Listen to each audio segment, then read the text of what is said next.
Everyone, this is me Sadia है और मैं आपके लिए लेकर आई हूँ एक और रीडिंग जो कि होगी उन लोगों के लिए जो एक स्पेसिफिक समवन के साथ डील कर रहे हैं और जानना चाह रहे हैं कि आपका पर्सन आपसे करंटली क्या कन्फेस करना चाहता है बट कह नहीं पाता है। क्या है उसके मन में जो वो कहना चाहता है बट कन्फेशन उसके लिए आसान नहीं है। तो अपने मैसेजेस के थ्रू, इस रीडिंग के थ्रू वो कन्फेस करेगा आपसे अपने दिल की बात। सो स्टिक अराउंड। और रीडिंग शुरू करने से पहले रिमाइंड करवा दूं कि ये एक जनरल रीडिंग है। अगर आपको पर्सनलाइज रीडिंग लेनी है तो रीच आउट कर सकते हो। ईमेल आईडी डिस्क्रिप्शन बॉक्स में गिवन है। सो क्या है आपके पर्सन के मन में जो वो कहना चाहता है बट कह नहीं पाता, चाहे वो लड़का है या लड़की। लेट्स फाइंड आउट क्या है उसका कन्फेशन आपके लिए। I want to talk to you but I don't know what to say. अच्छा, आप में से काफ़ी सारे लोगों के लिए आपका पर्सन आपसे बात करना चाहता है, आपसे कुछ कहना चाहता है, लेकिन उसको समझ नहीं आता कि वो क्या बात करे, क्या कहे आपसे।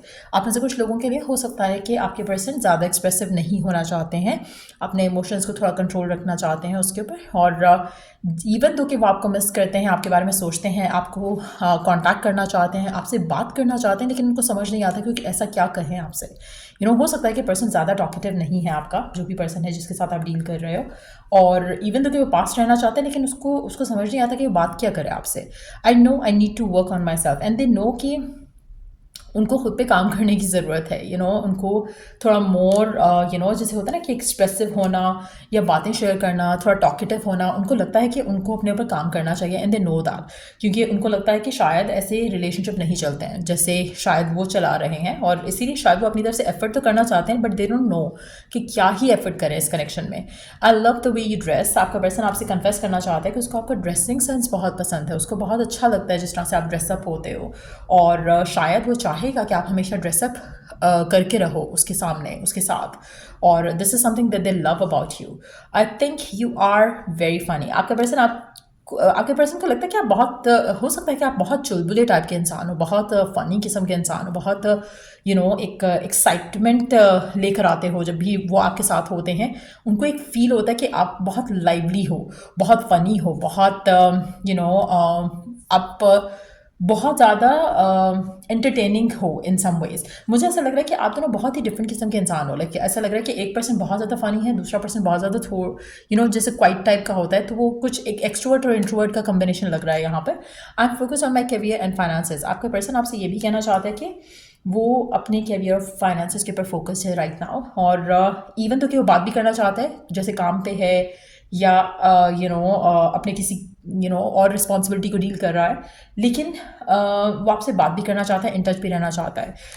I am truly sorry, you deserve better. उसको कहीं ना कहीं लगता है कि वो उतना अवेलेबल नहीं हो पाता है आपके लिए जितना वो शायद चाहता है, और उसको लगता है कि आप शायद इससे ज़्यादा डिजर्व करते हो। I am scared to let someone in. आप में से कुछ लोगों के लिए ना, जो आपका पर्सन है उसको थोड़ी डर भी लगता है किसी को अपने क्लोज आने देने से। रीज़न ये भी हो सकता है क्योंकि उनका करियर उनके लिए टॉप प्रायोरिटी हो सकती है। तो उनको लगता है कि शायद वो जस्टिस नहीं कर पाएंगे, और अगर जस्टिस नहीं हुआ तो ये ना हो कि आप उनको छोड़ दो। तो वो अटैच नहीं होना चाहते ज़्यादा। I have never felt this strongly about someone before. वो कहना चाहते हैं कि उन्होंने कभी भी किसी के लिए इतना स्ट्रांगली फील नहीं किया जितना स्ट्रांगली वो आपके लिए फील करते हैं। तो डेफिनेटली आप उनके लिए इंपॉर्टेंट हो, but at the same time शायद उनकी कुछ लिमिटेशंस हैं, शायद उनकी कुछ रिस्ट्रिक्शंस हैं उनके लाइफ में राइट नाउ, जिसकी वजह से वो आपको उस तरह से टाइम नहीं दे पाते हैं, वैल्यू नहीं कर पाते हैं, बात नहीं कर पाते हैं। एंड ये चीज़ें उनको बॉदर करती हैं। उनको लगता है कि इसी तरह अगर चलता रहा तो शायद आपका कनेक्शन वर्क नहीं करेगा। और this is something that they know. वो जानते हैं कि उनको खुद पे काम करना पड़ेगा, उनको अपने लिए इस कनेक्शन के लिए टाइम निकालना पड़ेगा।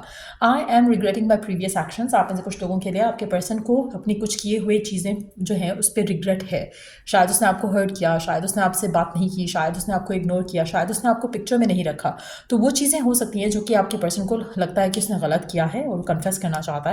I don't like all the tension you get. आपका पर्सन थोड़ा इनसिक्योर भी लग रहा है यहाँ पर। उसको नहीं अच्छा लगता कि क्योंकि आप बहुत लाइवली हो सकते हो, बहुत ज़्यादा अट्रैक्टिव हो सकते हो, बहुत ज़्यादा एंटरटेनिंग हो सकते हो, तो उसको लगता है कि जब वो आपके साथ होता है तो वो और इनसिक्योर फील करता है। इंटिमिडेटिंग जो है वो आपका एटीट्यूड हो सकता है टुवर्ड्स द पर्सन। कहीं ना कहीं उसको लगता है कि आप थोड़ा हावी हो जाते हो, आपका ऑरा थोड़ा ज़्यादा ब्राइट और थोड़ा ज़्यादा लाउड है। और जिसकी वजह से आपकी तरफ बहुत ज़्यादा अटेंशन भी आती है, जो कि शायद आपके पर्सन को बॉदर करता है somehow. I self sabotage our connection. आपका पर्सन ये भी कन्फेस कर रहा है कि उसकी अपनी ही बातों की वजह से, अपनी ही इनसिक्योरिटीज़ की वजह से शायद ये कनेक्शन जो है वो सबोटाज हो रहा है। And this is something that they already know. वो आपसे कन्फेस कर रहे हैं कि मुझे ये सब पता है, ऐसा नहीं है कि they are unaware of anything. So let's see कि और क्या है उनके मन में जो वो आपसे कहना चाहते हैं,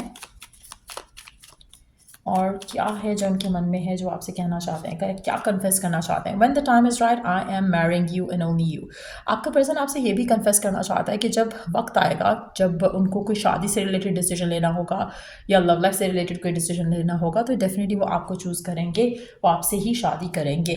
do you miss me the way I miss you. आपका पर्सन कभी कभी भी सोचता है कि वो आपको इतना मिस करता है, इतना ज़्यादा मिस करता है, बट क्या आप भी उसको उतना ही मिस करते हो जितना वो आपको मिस करता है। कहीं ना कहीं मुझे ऐसा लग रहा है कि इसका एक्सप्रेशन जो है या कन्फेशन जो है वो जो कन्फेस ये करना चाहता है उसको एक्सप्रेस करने का भी तरीका ऐसे नहीं आता। जैसे ये आपको कहना चाह रहा है कि ये मिस करता है आपको, लेकिन दे डोंट वांट टू से इट डायरेक्टली। वो घुमा फिरा के बात कर रहे हैं कि मुझे क्या तुम भी मुझे उतना मिस करते हो जितना मैं करता हूँ या करती हूँ। तो इट्स मोर लाइक कि they don't want to tell you कि how badly they miss you, but they are telling you in a way कि जहाँ पर वो आपसे क्वेश्चन ही कर रहे हैं कि क्या आप भी मिस करते हो उनको जितना वो करते हैं। So it's more like it's very hard for them to open up. I want us to be back together. अगर आप राइट नाउ नो कॉन्टैक्ट में हो, नो कॉन्टैक्ट सिचुएशन में हो, तो चांसेस काफ़ी ज़्यादा है कि आपके पर्सन वांट कि आप दोनों फिर से एक दूसरे के साथ आओ, लेकिन गिवन सर्कमस्टांसेस में वो करियर और वर्क पे फोकस्ड हैं। सो आपको इन सिचुएशंस के साथ जो है एक चीज़ जानने की ज़रूरत है कि आपका पर्सन कन्फेस कर रहा है कि वो खुद ही सबोटाज कर रहा है रिश्ते को, और वो आपसे कन्फेस करना चाहता है I will make up for everything I promise. अच्छा, उसको लगता है कि अगर वो अगर वो खुद रिश्ते को सबोटाज कर रहा है, तो वो कहना चाह रहे हैं यहाँ पर कि जब वक्त आएगा ना शादी का, कमिटमेंट का, और जब मेरे पास ये रिस्पॉन्सिबिलिटी वाला फैक्टर नहीं होगा, तो मैं खुद वापस आऊँगा और मैं खुद वापस आकर I will make up for everything. हर चीज़ वो जो उसने ख़राब की होगी उसको फिक्स कर देगा। That's what they want you to know. लेकिन हैविंग सेड दैट, क्योंकि ये जनरल रीडिंग है, मैसेजेस भी जनरल हैं, डिफरेंट साइन के लोग देखेंगे, तो मैं आपको डेफिनेटली ये रेकमेंड नहीं करूँगी कि किसी भी पर्सन का आप बैठकर इस रीडिंग की बेस के ऊपर इंतज़ार करने लग जाओ। आपका पर्सन अगर वापस आएगा या नहीं, अगर आप नो कॉन्टैक्ट में हो, तो आपको पर्सनलाइज्ड रीडिंग लेनी चाहिए अगर आपने कोई डिसीजन बनाना है। तो अगर आप वैसे ही चेक कर रहे हो रीडिंग, तो देन इट्स डिफरेंट। लेकिन अगर आप कोई डिसीजन बनाना चाहते हो कनेक्शन को लेकर, पर्सन को लेकर, तो हमेशा डिसीजन जो है वो पर्सनलाइज्ड रीडिंग के बाद बनाओ। जनरल रीडिंग्स पे डिसीजंस मत बनाया करो अपनी लव लाइफ के। सो ये है आपके पर्सन की कन्फेशन आपके लिए गिवन सर्कमस्टांसेस में, चाहे आप इन टच हो या आउट ऑफ टच हो। अगर आपको इस रीडिंग से हेल्प मिला है, गाइडेंस मिली है, तो लाइक शेयर सब्सक्राइब ज़रूर किया करो। और till I do the next reading आप लोगों के लिए टेक केयर एंड बाय।